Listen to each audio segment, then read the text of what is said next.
শুভ সকাল বন্ধুরা, তোমরা কেমন আছো? আশা করি তোমরা অনেক ভালো আছো আর আমি অনেক ভালো আছি। তো সবাই দেখো ঘুম থেকে উঠেছি আর উঠে শরীরে এখনও আলিস্যি ছাড়ছে না, এত ঘুম লাগছে। ছেলে অনেকক্ষণ আগেই ঘুম থেকে উঠে বাইরে বেরিয়ে একটু ঘোরাঘুরি করছে, ও যেরকম করে। আর আমি আস্তে ধীরে উঠলাম, উঠতে যেন একদম ইচ্ছা করছে না, মনে হচ্ছে আরও ঘুমোলে যেন ভালো হয়। এত কেন ঘুম পায় জানো সকালবেলা? তার একটাই কারণ, অনেক রাত অবধি ফোনে এডিটিং করি, সমস্ত কিছু ফোনের কাজ করি। তো সেই জন্য অনেকটা রাত হয় বলে সকালবেলা না সত্যি একদম উঠতে ইচ্ছা করে না। তো এখানে দেখো তবু কষ্ট মষ্ট করে একটু উঠলাম, উঠে একটু বসলাম, দিয়ে একটু ঠাকুর নমস্কার করলাম। করে দেখো এখন একটু বাসি বিছনাটা তুলবো, বলতে কি আজকে বিছনার চাদর টাদরগুলো সমস্তই তুলবো, কারণ এগুলো সমস্ত আজকে কাচবো। তো যদি সকালবেলা টাইম পাই তাহলে বালিশের ওষার বিছনার চাদর এগুলো সমস্ত পেতে দেবো, আর যদি সময় না পাই তাহলে এগুলো আর এখন পাতবো না, রান্না করে এসেই কিন্তু প্রতিদিনের মতন সেটা করবো। তো এগুলো এখনই আমি কেচে দেবো, যখন বাসি জামা কাপড় ছাড়বো তখনই এগুলো সমস্ত কেচে দেবো, কিছু রাখবো না। কারণ বেলার দিকে হয়তো আরও কিছু জামা কাপড় বেরোতেই থাকে, তোমরা তো জানোই আমার বাড়িতে কাজের মেলা কাজ, কোনটা দিয়ে কোনটা শেষ করব তার কোনো ঠিক নেই। তো এখানে দেখো বালিশ ওষার বিছনার চাদর সমস্ত তুলে দিচ্ছি, তুলে দিয়ে আর এগুলো সমস্ত এখন কাচবো। তো এইটাই হলো আমার এখন সকালবেলার প্রধান কাজ। তো তোমাদের দাদাভাই কিন্তু এখনও ঘুম থেকে ওঠেনি, আর আজকে না ওকে আর আমি ডাকিনি, অন্যদিন ডাকি। তো পাম্পটা ছেড়ে দিয়েছি সকালবেলা ছেলে ঘুম থেকে উঠে। তো বাবুকে আমি আবার যাওয়ার সময় বললাম যে বাবু তুই পাম্পটা একটু ভর, 10-15 মিনিট আমি চলে যাই ওপরে, কেন কাঁচা ধোয়ার ব্যাপারটাও আছে, অনেকটাই দেরি হবে। তো সেই কারণের জন্য। আর এদিকে দেখো কালকে চানের সময় ননদের ঘরে দুটো চাদর ভিজিয়ে রেখেছিলাম, সকালবেলাতে সেটা ধুয়ে দিচ্ছি। ছাদেই মেলে দেবো জামা কাপড়গুলো, চাদরগুলো। তো চাদরগুলো না একটু ভিজিয়ে রাখলে ভালো হয়, কেন বলো তো? তাহলে না নোংরাটা উঠেও যায়, আর তাছাড়া খাটুনিটাও কম হয়, অতটা চেপে চুপে মাজারও প্রয়োজন হয় না। তো সেই কারণের জন্যে কিন্তু আমি এই চাদর টাদরগুলো আগের দিন করেই ভিজিয়ে রাখি, আমার চাদরও ভিজিয়ে রাখি, আর ওদের চাদরও দুটো ভিজিয়ে রেখেছিলাম।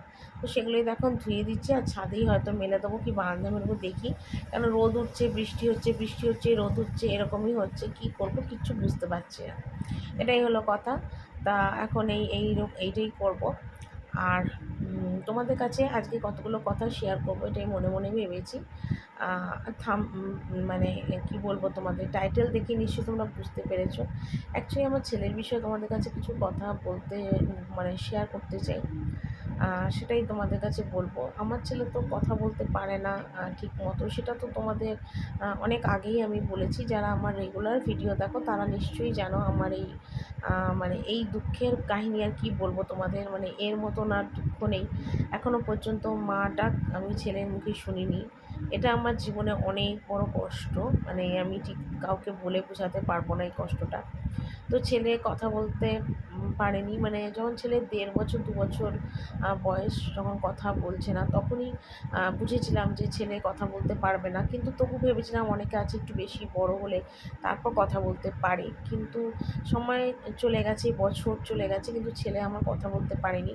কিন্তু আমার ছেলে কানে সমস্ত কিছু শোনে। বোবা তাহলে কী করে বলবো বলো? আমার ছেলেকে তো বোবা বলতে পারবো না। যারা বোবা হয় তারা কিন্তু কানে শুনতে পায় না আর কথাও বলতে পারে না, আমার ছেলে কিন্তু সমস্ত কথা শুনতে পায়, শুধু কথাটা ঠিকঠাক বলতে পারে না। মানে 2-4টে হয়তো বলে, কিন্তু বেশিরভাগ কথা এখনকার যুগে যে কথাটা ওর বলা দরকার জীবনে বাঁচার জন্য সেই কথাটাও বলতে পারে না। তো সেটা তোমরা সবাই জানো। আরেকটা কথা হলো, আমার ছেলে যখন হয়েছিল তখন কিন্তু আমার ছেলে ঠোঁট কাটা হয়েছিল। জানি না আমার ভিডিওতে আমার ছেলেকে দেখে তোমরা ঠিক বুঝতে পেরেছো কি না, আমার ছেলে কিন্তু ঠোঁটটা কাটা হয়েছিল। তার জন্য কিন্তু ওর যখন 3 বছর বয়স তখন কিন্তু ওর প্লাস্টিক সার্জারি করেছিলাম। নার্সিংহোমে ওকে প্লাস্টিক সার্জারি করানো হয়েছিল, ডাক্তার করেছিল আর কি, করিয়েছিলাম। তো তার জন্য ওর ঠোঁটের কাজটা দেখলে তোমরা বুঝতে পারবে, একটুখানি কাটার চিহ্ন আছে। তো ও জন্ম থেকেই এটা হয়েছিল। তো সেটা আর কি বলবো তোমাদের, এইটা দুঃখের কথা, আর তোমাদের কাছে বলে আর লাভ নেই। এটাই। আর জীবনে অনেক কষ্ট তো করেই চলেছি, লড়ে চলেছি এখনও পর্যন্ত এত বছরে। আর জানি না কবে মার ডাক শুনবো কি না, বা আদৌ কোনো শুনতে পাবো কি না। এটা আমার জীবনে অনেক বড় কষ্ট।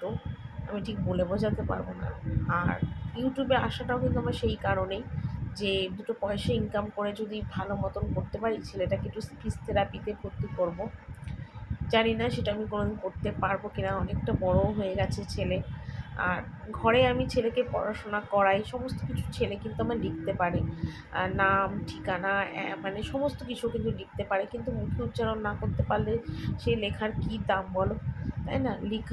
লিখতে পারলে তো হবে না, সমস্ত কিছুও লিখতে পারে, ইংরাজি বাংলা সমস্ত ও লিখতে পারে। ও মানে ওর মাথা খুব পরিষ্কার, মানে ও মানে কি বলবো, কোনো কিছু শেখালেও চট করে ক্যাচ করে নেয়। কিন্তু ওই যে কথাটা বলতে পারে না, কিন্তু কথাটা না বলতে পারলে তো কোনো কিছু ও মানে বোঝাতে পারবে না, না এটাই একটা চিন্তা সমস্যা। জানি না কবে কী হবে। ভগবানের কাছে এত প্রার্থনা করি যে আমার ছেলে যেন কথা বলতে পারে, বেঁচে থাকার মতন কথা যেন ও বলতে পারে, জীবনে যেন ও চলতে পারে, ওকে যেন কেউ ঠকিয়ে না দেয়। সবসময় এই কথাগুলো ভগবানের কাছে বলি, চিন্তা করি, ভাবি, কিন্তু জানি না আমার কপালে কোনোদিন মা ডাক আমি শুনতে পাবো কি না। এটা আমার জীবনে অনেক বড় একটা কষ্ট, যেটা আমি কারোর কাছে বলে বুঝাতে পারবো না যে আমার এটা জীবনে কত বড় কষ্ট। তো অনেক চেষ্টা তো করে চলেছি, ভগবান ছাড়া আমার কোনো উপায় নেই। আর যখন ছেলে 4-5 বছর বয়স ছিল, তখন ছেলেকে স্কুলেও আমি ভর্তি করতে চেয়েছিলাম। আমার শ্বশুর স্কুলে ভর্তি করার জন্যে ফর্ম টর্ম তুলেছিল, কিন্তু তোমাদের দাদাভাই ভর্তি করতে দেয়নি। ভর্তি করতে দেয়নি। ও বলেছে যে ভর্তি কেন করবে, ছেলে এরকম কথা বলতে পারে না, কেউ যদি ওকে মারে ধরে বা কিছু করে ও বলতে পারবে না, একটা বিশাল সমস্যা হবে। তো তোমরাই বলো, এই কারণে কি কোনো ছেলে মেয়ে যদি এরম হয় তো তাদের বাবা মারা কি লেখাপড়া শেখায় না? কিন্তু বিশ্বাস করো, আমার এতটা জোর ছিল না যে আমি সেটা জোর করে আমি ছেলেকে নিজের ইচ্ছে স্কুলে ভর্তি করব। মানে এক কথা কি বলো তো, আমি হয়তো নামেরই মা, কিন্তু আমার ছেলের প্রতি কোনো অধিকারই নেই যে আমি ছেলের বিষয়ে কোনো কথা বলবো বা কোনো ডিসিশন নেব। এই ব্যাপারটা আমার ছেলের জন্য কোনো দিনই ছিল না। হ্যাঁ, আমি ছেলেকে খাওয়াই, ছেলে আমার সাথে থাকে, কী পড়বে কী খাবে আমি সেগুলো বলি, কোথাও ঘুরতে নিয়ে গেলে নিয়ে যাই। কিন্তু ছেলের ব্যাপারে যদি কোনো ডিসিশন নিতে চাই, সেই ডিসিশনটা তোমাদের দাদাভাই আমায় নিতে দেবে না। আর তোমাদের দাদাভাইয়ের সাথে আরও এরকম অনেক মানুষই আছে যারা আমাকে ডিসিশন নিতে দেয়নি। আমি যে তখন জোর করে বলবো যে না, ছেলেকে স্কুলে ভর্তি করতেই হবে, কিচ্ছু করার নেই, কিন্তু সেই বলার ক্ষমতা, সেই বলার শক্তিটাই আমার ছিল না। আমার শ্বশুর অনেক চেষ্টা করেছিল, মানে শ্বশুর ফর্মও তুলেছিল স্কুলে ভর্তি করবে, তখন ছেলের বয়স 5 বছর, কিন্তু আমার হাজব্যান্ড করতে দেয়নি। তার পিছনেও লোক নিশ্চয়ই ছিল, সেটা আর আমি এই সোশ্যাল মিডিয়াতে ইউটিউবে আমি বলবো না। হাজব্যান্ডের কথাটা তবু বলা যায়, কিন্তু আদার্স লোকের কথা বলাটা অসুবিধাজনক, আমি বলবো না। কিন্তু এটা কিন্তু সত্যি কথা। তো আমি অনেক কান্না করেছিলাম, অনেক কষ্ট পেয়েছিলাম, শুধু এইটুকুনি বলেছিলাম কেন ভর্তি করবে না। তো তার জন্য তোমাদের দাদাভাই আমায় বলেছিল যে তুমি স্কুলে কেন ভর্তি করাবে, স্কুলে ভর্তি করে বন্ধুবান্ধব হবে তোমার, তুমি সেখানে গিয়ে কি আমাদের বাড়ির সম্বন্ধে নিন্দে চর্চা করবে, এরকম কথা বলেছিল। তাও দুনিয়ায় শুধু যে মারা ছেলে মেয়েকে স্কুলে নিয়ে আসে নিয়ে যায়, তারা কি তার ফ্যামিলির সম্বন্ধে নিন্দে চর্চা করতে যায়? লাখ লাখ কোটি কোটি মায়েরা যে ছেলে মেয়েকে স্কুলে পড়াতে নিয়ে যায়, কিন্তু তোমাদের দাদাভাই এরকম ধরনের কথা বলছিল। তাহলে এবার চিন্তা করে দেখো যে তোমাদের দাদাভাইয়ের কোনো যুক্তি, তর্ক, বুদ্ধি কীরকম ধরনের কথাবার্তা। তো তখন আমি সত্যি এত কথাও বলতাম না, প্রতিবাদ করতেও জানতাম না, কিছুই জানতাম না। কিন্তু সময়ের সাথে সাথে এখন আমি সব কিছু শিখেছি, সব কিছু জেনেছি। আমি এখন নিজের লড়াই করি। কিন্তু সময় চলে গেছে। ছেলেকে যদি তখন স্কুলে ভর্তি করানো হতো, হয়তো ছেলে আজকে আমার অনেক ভালো কথাবার্তা, অনেক কিছু বলতে পারতো। কিন্তু আজ আমার ছেলে কিছুই কথা বলতে পারে না। আমি জানি না এই কথাগুলো তোমাদের জানানো দরকার কিনা বা উচিত কিনা, কিন্তু আমি না বলে না কথাগুলো থাকতে পারলাম না। সত্যিই আমি না বলে কথাগুলো থাকতে পারলাম না। তোমাদের জানাটা খুব দরকার। সেই কারণের জন্যই কিন্তু তোমাদের আমি আমার ছেলের বিষয়ে এই কথাগুলো জানালাম। আর মাঝে মাঝে আমার অনেক কষ্ট হয় ছেলের কথা চিন্তা করে। যখন আমি বেশি চিন্তা করি, আমার ঘুম আসে না রাত্রে, আমার চোখ দিয়ে জল পড়ে, আমার খুব কষ্ট হয় তখন। আমি যে এখন তোমাদের ভয়েস দিচ্ছি না, তাতেও আমার খুব কষ্ট হচ্ছে, আমার চোখে জল চলে আসছে।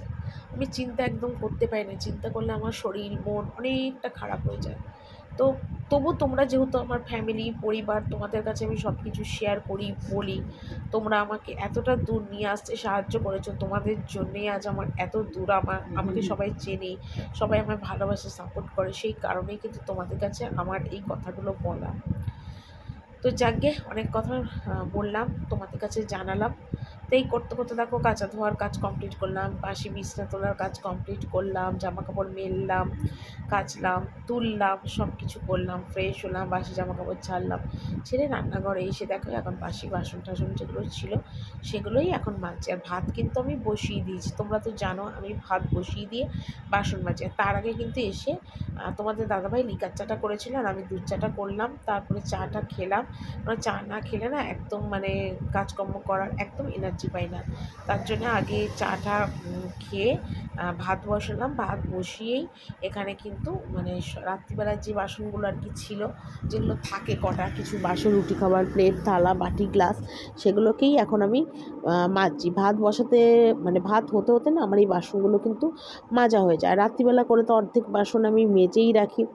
আর তোমাদের দাদাভাইয়ের ফ্রিজে 3টে না 4টে রুটি আছে, আটা ময়দা মেশানো রুটি, ওটা আছে। আর একটুখানি আলু ভেজে দেবো, তো ওটা দিয়েও নিয়ে চলে যাবে। তো এখন সকালবেলাটায়ও ভাত খেয়ে যেতে চাইছে না কদিন ধরে, বলছে ভাত খেয়ে যাব না, আর খেয়েও একদম দোকানে যেতে পারি না, খুব মানে মানে মানে পারি না, মানে গাইঠাই করে খেয়ে দিয়ে যেতে কষ্ট হয়, তার থেকে ফ্রিজে যে রুটি আছে ওটা গরম করে দাও, আলু ভেজে দাও, আমি নিয়ে চলে যাবো। আর তোমাদের দাদাভাই শাকসবজি সেরকম একটা বিশেষ খেতেই চায় না, তো সেই কারণে ওকে আলুটাই আমি ভেজে দিই।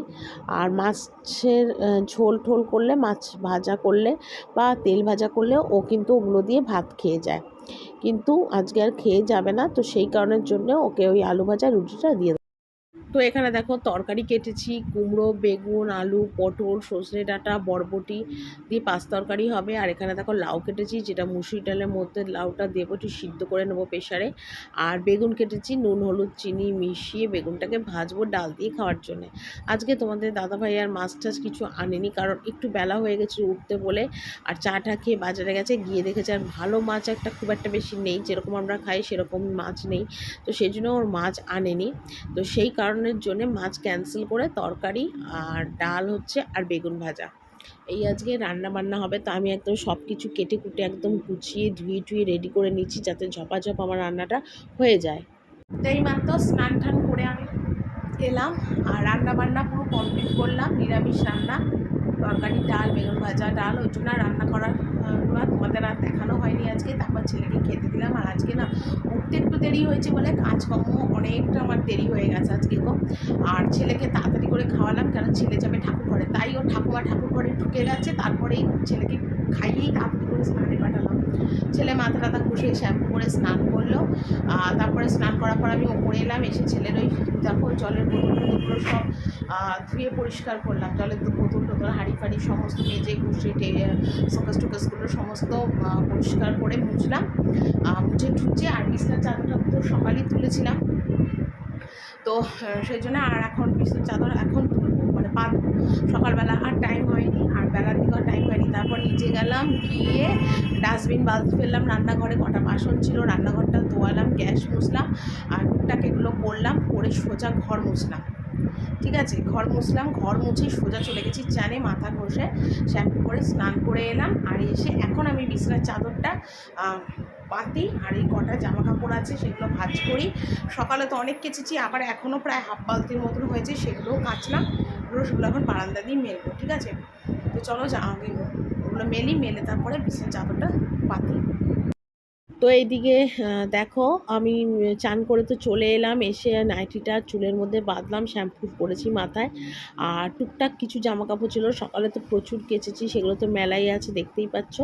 আর এখন আবার কিছু জামা কাপড় মানে কেচে নিয়ে এলাম টুকটাক, সেগুলোকে এখন কেচে দিয়েছি, এগুলো এখন মেলছি। এখন তারপরে বিছনার চাদরটা মানে সকালেই তুলেছিলাম, সেটাতে এত বেলা হয়ে গেছে আর পাতার টাইমই হয়নি, তো সেই জন্য ওই বিছনার চাদরটা বালিশ ওষার এগুলো সব পাতবো। তারপর টুকটাক জামা কাপড় আছে সেগুলো ভাঁজ করব।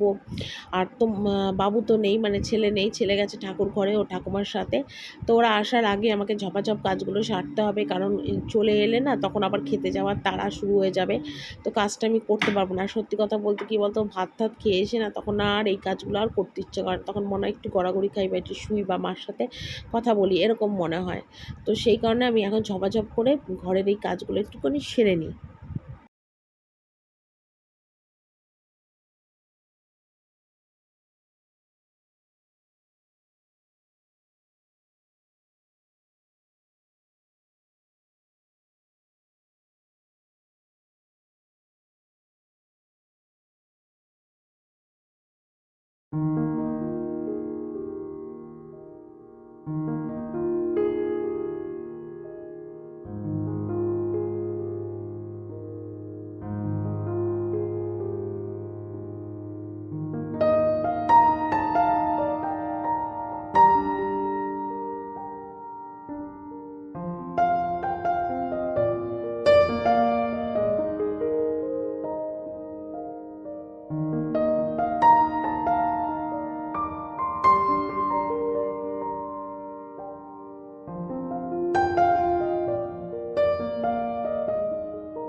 তো বিছনা টিছনা তুললাম, নিয়ে এবার কটা জামা কাপড় আছে এগুলোকে এখন ঝপাঝপ করে ভাঁজ করি। আর চুল টুল এখনও কিচ্ছু আশ্রয় নেই, ভীষণ গরম লাগছিলো, সেই জন্য চুলটা কোনো রকম একটু বেঁধে নিয়েছি। তো এই কাজগুলো সেরে একেবারে চুলটা আঁচড়াবো, সিঁদুর পরবো, এইসব কাজগুলো এখন করবো। তো জামা কাপড়গুলো ভাঁজ করি। আর ওরা এখনও আসেনি, ওরা এলে তো হয়ে যাবে। আর মা আমাকে সমানে ফোন বাজাচ্ছে জানো তো, তো ফোন বাজাচ্ছে, তো দেখি কি করি, মাকে একটু করে ফোন করতে হবে। কারণ কাজগুলো করছি বলে এরকম অসুবিধা হচ্ছে, মানে কি বলবো তোমাদের, মানে কাজ, মানে এই কাজগুলো না সেরে না, মানে ভিডিও করছি তো এই সময় ফোন করলে অসুবিধা হয়, বুঝলে তো। তো এই কাজগুলো একটু সেরে নিই, তারপর মার সাথে কথা বলবো। সেই সকালবেলা আজকে একবার কথা হয়েছিল, আর কথা হয়নি আজকে সারাদিনে। মানে সত্যি কথা, ভিডিও করতে করতে এতটাই টাইম চলে যায় যে আর কোনো কথা বলার না টাইম সুযোগ কিছুই থাকে না। তো সেগুলো আর কি করবো, দেখি কাজগুলো আগে সেরে নিই। তো খেয়ে দিয়ে এখন একটু শুয়ে এসেছি, এলাম খেয়ে অনেকক্ষণ আগে, ছেলেকে দুধ কেলক্স দিলাম, ছেলে দুধ কেলক্স খেলো। তারপরে একটু লাইভে এসেছিলাম, আর লাইভে এসেছিলাম বলেই টিপ আর লিপস্টিকটা পরেছিলাম। তো অন্যদিন তো রাত্রিবেলা করে লাইভে আসি রাত 12টার পরে, কিন্তু আজকে ভাবলাম না, অত রাতে আর আসবো না, সন্ধ্যেবেলা একটু টাইম হয়ে যায়, সন্ধ্যে 6টার সময় লাইভে এলাম। দেখো আধ ঘন্টা 1.5 ঘন্টা মতন ছিলাম, তো একটুখানি শুলাম। মানে শরীরটা চলছে না, সারাদিন ধরে অনেক কাজকর্ম সব কিছু করলাম, ফোনটা চার্জও ছিল, তার জন্য তোমাদের কাছে আর অন্য, মানে চান করে এসে বিছনা টিছনা তোলার পরে আরও ভিডিও করে নিই, চার্জ করলাম, খুলে তোমাদের সাথে এখন কথা বলছি। ঠিক আছে, একটু 10 মিনিট রেস্ট করে তারপর যাবো চা করতে। ঠিক আছে, চলো পরে আবার তোমাদের সাথে কথা বলবো। তো সন্ধ্যাবেলা চা করলাম, সবাই মিলে আমরা চাটা খেলাম, তোমাদের দাদাভাই এলো, ওকে খেতে দিলাম, চাও খেলো, সব কিছু করলো, নিয়ে এবার আমি রান্নাঘরে এলাম। আর ঘড়িতে মোটামুটি এখন বাজে 8:30টার মতো। আর আজকে এই যে বাসন রাখার যে সেলফটা, এটার পেপারগুলো চেঞ্জ করব। দুদিন ধরেই ভাবছি একটু চেঞ্জ করব, কিন্তু করতে পারছি না, এত নোংরা হয়েছে, এত ধুলো হয়েছে, আর কী বলবো। মানে যদিও খাবার গ্লাস কাপ এগুলো থাকে, একটু পরিষ্কারভাবে না রাখলে না, মানে ভালো লাগে না। সমস্ত বাসন মাজা, সমস্ত কিন্তু বাসন মাজা আর কি, ভালো বাসন সমস্ত কিছু মাজা, আর সেখানে যদি এরকম নোংরা হয় তখন সেগুলো কিন্তু পরিষ্কার না করলে একদমই হয় না। আর তারপরে সেলফের ওপর দেখো সমস্ত মানে মানে কি বলবো, ঘিয়ের শিশি, নুন, মশলা, সর্ষের তেল, সাদা তেল সব রাখি, যার জন্য একদম তেলাক্ত হয়ে থাকে জানো তো। তো সেই কারণের জন্যে ভাবলাম যে একটুখানি পরিষ্কার করি। তো এরপরে রান্না বান্না সব করব। আর দিনের বেলায় আজকে চানা ভিজিয়ে রেখেছিলাম, চানা করব, চানা মশলা, তো সেটাও করব। তো ওটা আমি কিন্তু সিদ্ধ বসিয়ে দিয়েছি, আর ওদিকে ইন্ডাকশনে গরম জল বসিয়েছি। মানে ওগুলো হতে হতে আমার আবার এই বাসনের এই জায়গাগুলো পরিষ্কার হয়ে যাবে। তো সেই জন্যেই সেই কাজগুলো আর কি করছি আর কি। আর রান্নাঘরটা একদিন ঝাড়বো, দেখি কবে ঝাড়ি, নয় সকালবেলার দিকেই মনে হচ্ছে ঝাড়তে হবে। দেখি রবিবার যদি পারি হয়তো রান্নাঘরটা একটু ঝাড়বো, পরিষ্কার করব।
চানা সিদ্ধ বসিয়েছি প্রেশারে, আর একটু সুজি করলাম, ঘি দিয়ে আর ছোটো এলাচ দিয়ে জল দিয়েই করলাম সুজি, কারণ শাশুড়ি আবার চানা মশলা খেতে পারে না, এই জন্য অল্প করে একটু সুজি করলাম। হয়তো তোমাদের দাদাভাইও খাবে আর শাশুড়িও খাবে, রুটি দিয়ে খাবে। আর ময়দা মাখবো, ননদের অর্ডার এসছে, ময়দা মাখবো। গরম জল এক হাঁড়ি হয়ে গেছে, আরেকটা বসিয়েছি। কটা টুকটাক বাসন ছিল সেগুলো সব মেজে জায়গা মতন একদম জল ছড়িয়ে গুছিয়ে রাখলাম। চানাটা সিদ্ধ বসিয়েছি, চানাটা করে নিয়ে তারপর গরম গরম ময়দা মাখবো। এখন ওপরে যাই, এক হাঁড়ির জল, ওই জল রেখেছি, হাঁড়ির জলটা ওপরে রেখে আসি গিয়ে। আরেকটা জল বসিয়েছি নিচে, ঠিক আছে। তো চল রান্নাটা করে নেবো, তার আগে গরম জলে রেখে আসি। তো এদিকে দেখো চানাটা সিদ্ধ হয়ে গেছে, আর এখানে মশলাটা কষাচ্ছি। আর এদিকে দেখো এক বাটির মতন ভাগনি তুলে রাখলাম চানা সিদ্ধ, আর বাকিটা আমাদের করছি। তো শাশুড়ি তো খাই না চানা, তো সেই জন্যে আমার ননদের আর ছেলেরই করছি। আর একটু জল সুজির মতন করেছি, তো ওরা ওই সুজিটা দিয়ে খাবে। আর আসার সময়, আমার নিচে আসার সময় শাশুড়ি মা বললো পরোটা খাবে, তো ওনার আর আমার ছেলের পরোটা করবো। আর ননদের পরোটা ননদ হয়তো করে নেবে, কারণ একবারে না নিজে মেখে বেলে ভাজাটা সম্ভব হয় না, তো সেই জন্য আলাদা আলাদা করে নেবে। আর এদিকে দেখো চানাটা ভালো করে কষালাম, একটু চানা মশলা দিলাম। আর নিরামিষ চানাতে না একটু চানা মশলা না দিলে না ঠিক ভালো লাগে না খেতে, কেননা পেঁয়াজ রসুন দিয়ে তো আমি করি না। আর পেঁয়াজ রসুন দিয়ে কেন জানি না আমার চানাটা না খুব একটা বেশি ভালো লাগে না। নিরামিষ চানাটা খেতেই কিন্তু আমার বেশ ভালো লাগে। তো এখানে দেখো পরোটা ভাজছি শাশুড়ির আর ছেলের, ঘি দিয়েই ভাজছি। সাদা তেল ছিল কিন্তু সাদা তেলে ভাজবো না। আর আজকে যখন এই চানা ভিজিয়েছি তখন কিন্তু ছেলে আমাকে বলেছে যে 3খানা পরোটা ও খাবে চানা দিয়ে, সেই কারণের জন্য কিন্তু আরও পরোটা করছে। আর যখনই ময়দা মাখি আমি ছেলের জন্য অবশ্যই পরোটা করি, কারণ আমার ছেলে পরোটা লুচি এগুলো খেতে ভীষণ ভালোবাসে। এই হলে আর ছেলের ভাত টাত কিচ্ছু লাগবে না, এতটাই ভালোবাসে। কিন্তু দেখো সবসময় বা রোজ তো আর পরোটা খাওয়াটা ঠিক না, রুটিটাও দরকার। কিন্তু রুটি করলে আমার ছেলে না মানে গোটা একটা করে রুটি ফেলে দেয়, 3টে রুটি দিলে 2টো খায়, 4টে দিলে 3টে খায়, এরকম করে। কিছুতেই রুটি খেতে চাইছে না, আগে তবুও একটু খেতে, এখন দেখি রুটি খেতে খুব গন্ডগোল করছে। কিন্তু পরোটা হলে বেশ তৃপ্তি করে ছেলে খেয়ে নেয়। তো এখানে শাশুড়ির 2টো আর ছেলে 3টে পরোটা করছি, আর ঘি দিয়েই ভাজছি, দেখতেই পাচ্ছ। আর এবার এই পরোটা ভেজে থালা বাসন ধুয়ে, মানে যেগুলোতে খাবো আর কি রুটির প্লেট, সেগুলো ধুয়ে সোজা চলে যাবো ওপরে খাওয়া দাওয়া তারপর কমপ্লিট করব। তো এখানে দেখো আমার রুটি, শসা পেঁয়াজ, একটু স্যালাড, একটু চানা নিয়েছি। আর ছেলে এখানে খেতে বসে গেছে, কারণ ছেলেকে সবসময় আমি আগেই খেতে দিই পরোটা চানা। খেতে খেতে ছেলে একটু টিভি দেখছে, আর আমিও এবার খাবো। তো চলো বন্ধুরা, আজকে খেতে খেতেই ভিডিওটা এখানেই শেষ করছি। Tata, good night.